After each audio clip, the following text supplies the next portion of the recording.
Nagngiti-ngiti lang ako sa mga past video ko day, pero deep inside hindi ako talaga ngumingiti sa mga panahon na ito. Ngiti lang yun sa harap. Kasi last 2 weeks na ba? 2 weeks na bang nakaraan?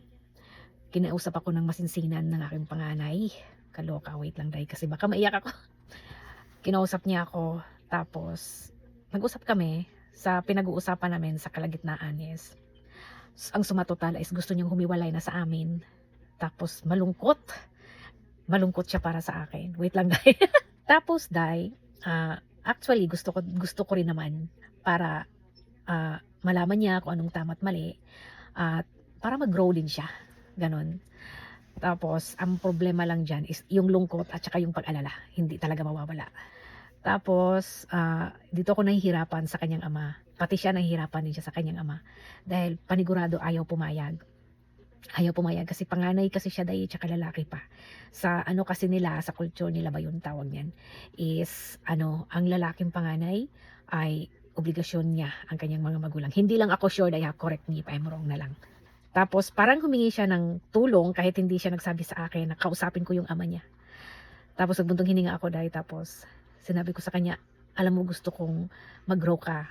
Marami kasi siyang may sinasabi kasi siya sa akin na mga nag-alala siya. Nag-alala siya ba? AB kasi ito dahil so yung pag-iisip niya na sobra ba sa pag-iisip, hindi maganda, may iba-iba ang tao, di ba? Tapos ang sabi ko sa kanya, wag mo isipin yung mga hindi pa nangyayari. Sabi ko ganoon, gusto ko sa edad mo ngayon ay maging masaya ka, hindi man lahat ng araw-araw ng pagdaanan natin sa buhay ay masaya, pero gusto ko maging masaya ka. Yung sa edad mo niya marami ka nang iniisip. Sabi ko hindi maganda, sabi ko. Pero dahil 2 weeks na ang nakaraan, dahil hindi ko pa nasabi sa tatay niya, kasi alam kong nag-aantay siya.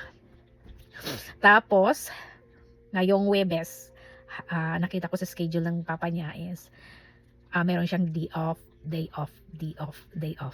Pero tinignan ko dun sa schedule niya is marami siyang lakad. Mga 1, 2, 3 lakad niya.